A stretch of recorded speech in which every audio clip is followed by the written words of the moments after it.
अस्सलामुअलैकुम, welcome to Islamic Beats YouTube channel पर। हम मुसलमानों के साथ ऐसा होता था और आज भी ऐसा होता है। हम कहीं पर घर लेने के लिए जाते हैं तो हमको सुनना पड़ता है कि हम मुसलमानों को घर नहीं देते। आज इनके साथ ऐसा हुआ है तो इनमें कैसी बिलबिलाहट देखी जा रही है। ये वीडियो को देखकर वो राहत इंदौरी का शेर याद आता है कि लगेगी आग तो आएंगे घर कई जद में, यहाँ सिर्फ हमारा मकान थोड़ी है। कि हमने ऐसे बोला ही नहीं करके, इसलिए मैं वीडियो ले रही हूँ। मैं इसलिए वीडियो ले रही हूँ और कुछ नहीं। मैं महाराष्ट्र में जानता हूँ, जब मैं इधर पैदा हुआ। नहीं, फिर महाराष्ट्र अलाउड नहीं है, क्या बात हुई है? एक मिनट, आपने बोला कि महाराष्ट्र अलाउड नहीं। आपने बोला अभी आप पीछे मत हो जाओ, आप अभी पीछे मत हो जाओ, समझे ना? तो मैडम आप बड़े हो करके मैं लिहाज रख रही हूँ आपका। महाराष्ट्र अलाउड नहीं है। मोबाईल दे सकता हूँ। फोन दे माझा।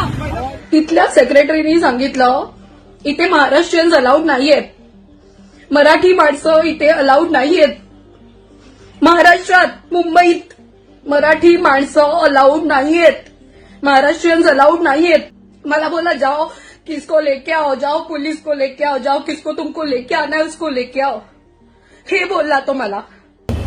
यानी आप किसी भी तरह से कोई भेदभाव नहीं कर सकते हैं, लेकिन खास तौर पर एक तो मुसलमान और साथ ही साथ जो दलित हैं उनसे अगर आप बात करें तो उन्हें अलग अलग जगहों पर अलग अलग परेशानियां होती हैं। हम लोगों से बात करते हैं, सबसे पहले शाहिद अंसारी से बात करते हैं। ये खुद एक पत्रकार हैं, मुंबई से आते हैं। क्या आपने कभी इस तरह से भेदभाव घर को लेकर, दूसरे चीज़ों को लेकर फेस किया है? क्या आप लोगों को इस तरह से परेशानी हुई? आप अगर अपना पर्सनल बताएं। देखिए कैसा है कि मैं अभी जो वारदात हुई है ना, ये वारदात हम देख रहे हैं, तकलीफ़ हमको भी है, लेकिन इसकी बुनियाद कहाँ से हुई तो मैं अपना खुद का तजुर्बा जो है वो मैं शेयर कर रहा हूँ। अच्छा, उमूमन क्या होता है कि हम ये बोलते हैं कि कोई रेप्यूटेड जो साइट होती है जिसके थ्रू आप अगर कोई रेंट के घर लेना चाहते हैं तो उसमें से आजकल जो है नो ब्रोकर है या इस तरह की मकान है।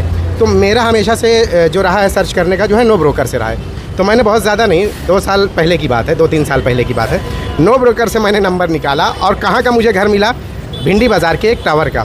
मैंने कांटेक्ट निकाला और उनको जब कॉल किया और उनको नाम बताया, मेरा नाम शाहिद अंसारी है, तो मेरी बात भी पूरी नहीं हुई। साहब हम मुसलमानों को नहीं देते।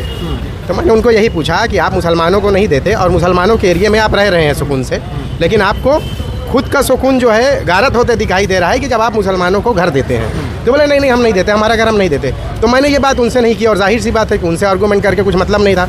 तो मैंने नो ब्रोकर को कॉल किया कि भाई साहब अगर इस तरह की चीज़ें हैं कि अगर वो मुसलमानों को घर नहीं देते तो जैसे आप पूरा क्राइटेरिया आप रखते हैं, ये पूछ के सब आप उसमें फिलअप करते हैं, तो उसमें ये भी एक मेंशन करिए ना कि ये घर नॉन मुस्लिम टेनेंट के लिए नहीं है, या ये घर अच्छा और भी 1-2 जगहों पे ये तक भी आया कि आप मुस्लिम हैं तो जाहिर सी बात है आप नॉनवेज खाएंगे, हाँ खाएंगे तो हम घर नहीं देंगे। तो मैंने नो ब्रोकर को ये बात भी बताई कि आप भैया वहाँ ये मेंशन करिए कि भाई ये घर लेने वाला मुस्लिम नहीं होना चाहिए, और अगर मुस्लिम है या दूसरे कोई मज़हब से ताल्लुक़ रखता है तो वो नॉनवेज खाने वाला नहीं होना चाहिए। ये तो हर एक पे, चलिए मुसलमान तो मुसलमान होता है लेकिन नॉन मुस्लिम भी तो नॉन वेजिटेरियन है, तो कहाँ आप रोकोगे? तो नो ब्रोकर भी जो है बड़ी सफाई से कि उनको तकलीफ़ हुई, खेत प्रकट करते हैं, बोला खेत मत प्रकट करिए, आप एक कॉलम बना दीजिए उसमें और उसमें ये बात मेंशन करिए।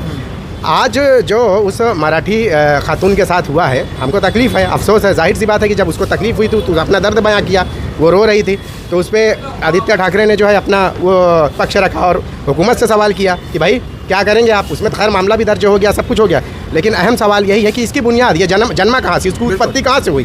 तो अगर आप ये चीज़ यहाँ आप देख रहे हैं तो आपको जब मुसलमानों के जो लोगों के बैचलर के साथ भी दिक्कत होती है, लेकिन सबसे बड़ा इशू जो यहाँ पे जो है वो मुसलमानों को लेके है। तो आप अगर वहाँ पे जो दर्द आज आप महसूस कर रहे हैं यही दर्द आप पहले महसूस कर लेते तो शायद हो सकता है ये नौबत नहीं आती। लेकिन मसला यही आता है कि हम दर्द महसूस करने में भी नज़रियात का हमारा इख्तिलाफ होता है। हम वहाँ पर भी देखते हैं वो मराठी महिला है तो आपको ज़्यादा तकलीफ़ हो गई, ऐसा नहीं है, तकलीफ़ सबके लिए आपको बराबर होनी चाहिए थी।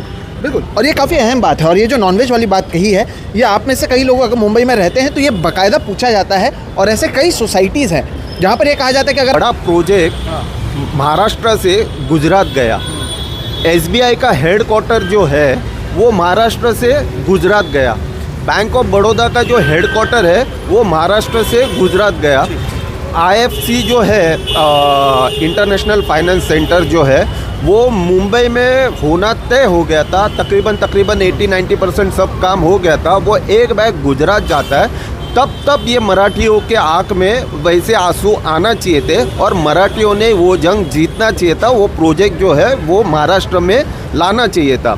अच्छा, ये सब होने के बाद हमारे इंडस्ट्रियल मिनिस्टर जो है उदय सामंत जी, उन्होंने फ़ौरन कहा था फॉक्सकॉन गया तो क्या है, वेदांता गया तो क्या है, हम लोग इससे भी बड़ा इन्वेस्टमेंट महाराष्ट्र में लाएंगे। हो रहे हैं जिसके बारे में शायद कोई खुलकर बात नहीं कर रहा है, वो इस वीडियो के ज़रिए आपके सामने रखने की कोशिश की है। तो आप इसके बारे में क्या सोचते हैं वो भी हमें कमेंट सेक्शन में बताइए। आप में से भी क्या बाकी लोगों ने इस तरह के अन्याय या इस तरह से डिवीज़न पेश किया, इसके बारे में भी बताइए। या आप अभी भी मानते हैं कि अगर मुझे घर किराए पे देना है या तो आप किराए पे ना दें, अगर आप किराए पे दे रहे हैं तो आप इस तरह के नियम या इस तरह से अगर डिवीज़न करते हैं तो इससे एक सवाल जो उठना बहुत ज़रूरी है वो ये है कि देश किस तरफ जा रहा है। ये विचार मेरे साथ आप भी कीजिए। बहरहाल इस वीडियो में फ़िलहाल इतना ही। मेरा नाम है सोहित मिश्रा। अगर अब तक आपने इस चैनल को सब्सक्राइब नहीं किया तो कीजिए। वीडियो पसंद आया तो लाइक करें, दूसरों के साथ भी साझा करें। इस तरह के ऐसे तमाम मुद्दे जिस पर कोई चर्चा नहीं कर रहा है उसे हम आपके सामने लाने की कोशिश बार बार करते रहेंगे। नमस्कार।